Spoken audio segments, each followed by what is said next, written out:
할렐루야.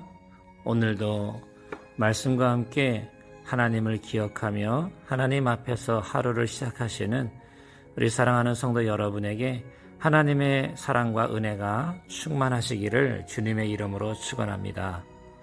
오늘 우리가 함께할 하나님의 말씀은 누가복음 12장 24절입니다. 까마귀를 생각하라.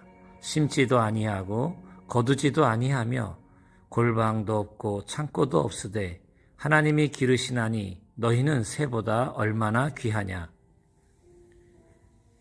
예수님께서는 제자들에게 무엇을 먹을까 무엇을 입을까 염려하지 말라고 가르치시며 그 이유를 까마귀라는 한 마리 새를 통해 설명하고 계십니다. 이 말씀은 단순히 자연의 섭리를 이야기하는 것이 아니라 유대인들에게 깊은 신앙적 메시지를 던지고 있습니다. 예수님께서 하신 까마귀를 생각하라는 말씀은 당시 유대인들에게 더욱 충격적이고 역설적으로 다가왔습니다. 왜냐하면 유대 문화와 율법 속에서 까마귀는 다음과 같은 이중적 의미를 지니고 있었기 때문입니다. 첫째는 유대인의 율법에서 까마귀는 부정한 짐승으로 분류되어 먹는 것이 금지되었습니다. 까마귀는 썩은 고기를 먹고 사체를 뜯어 먹는 습성 때문에 부정하고 천한 새로 여겨졌습니다.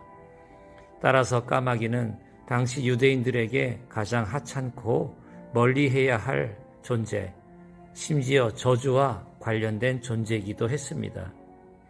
둘째는 그럼에도 불구하고 성경은 이 까마귀가 하나님의 섭리 아래 있음을 증언합니다. 특히 엘리야 시대의 극심한 기근 때 하나님께서는 부정한 까마귀들을 명령하여 그리 시냇가에 숨어있던 선지자 엘리야에게 떡과 고기를 물어다 주게 하셨습니다. 이것이 바로 역설입니다. 하나님은 창고에 저장할 곡식도 없는 부정한 존재인 까마귀조차 먹이시고 섭리하신다는 말씀입니다. 이 까마귀의 역설을 통해 예수님은 우리에게 가장 중요한 메시지를 던지십니다. 하나님은 가장 천한 것도 돌보시는 능력의 하나님이십니다. 하나님은 스스로는 아무것도 준비할 수 없고 심지어 율법적으로 부정한 까마귀의 울음소리와 그들의 필요까지도 외면하지 않으시고 친히 먹이시는 것입니다. 이것은 하나님께서 당신이 창조하신 피조세계를 얼마나 세밀하고 전적으로 돌보시는 분인지를 말씀합니다. 우리가 보기에는 하찮은 존재일지라도 하나님의 눈에는 돌보아야 할 생명인 것입니다. 둘째는 너희는 새보다 얼마나 더 귀하냐라고 말씀하십니다.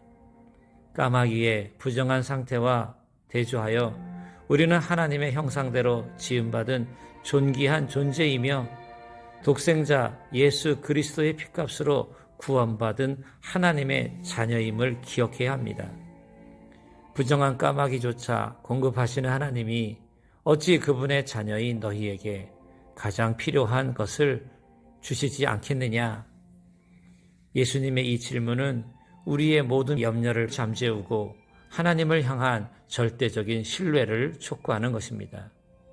그러므로 사랑하는 성도 여러분, 염려 대신 하나님의 나라를 구하십시오.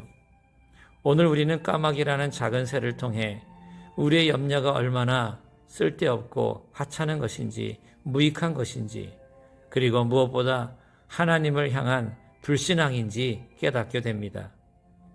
사랑하는 성도 여러분, 우리는 까마귀와는 비교할 수 없는 훨씬 더 귀한 하나님의 존귀한 자녀입니다.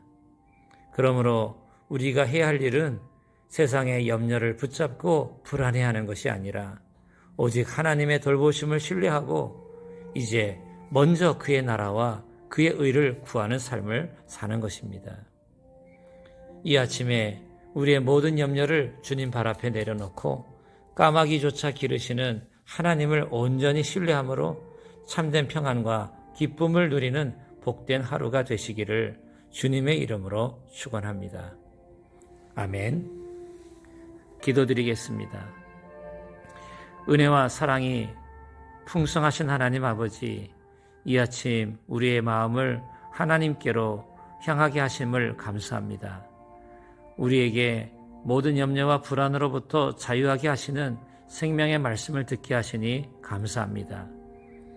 우리가 까마귀보다 얼마나 존귀한 존재인지 주님이 말씀해 주셔서 감사합니다. 오늘 하루 하나님의 변함없는 사랑과 돌보심을 온전히 신뢰하는 하루 되게 하시고 매 순간순간 먼저 하나님의 나라와 하나님의 뜻을 이루는 삶을 살기 위해 나아갈 수 있도록 인도하여 주옵소서. 우리의 모든 것을 아시고 돌보시는 우리 주 예수 그리스도의 이름으로 감사하며 기도드립니다. 아멘.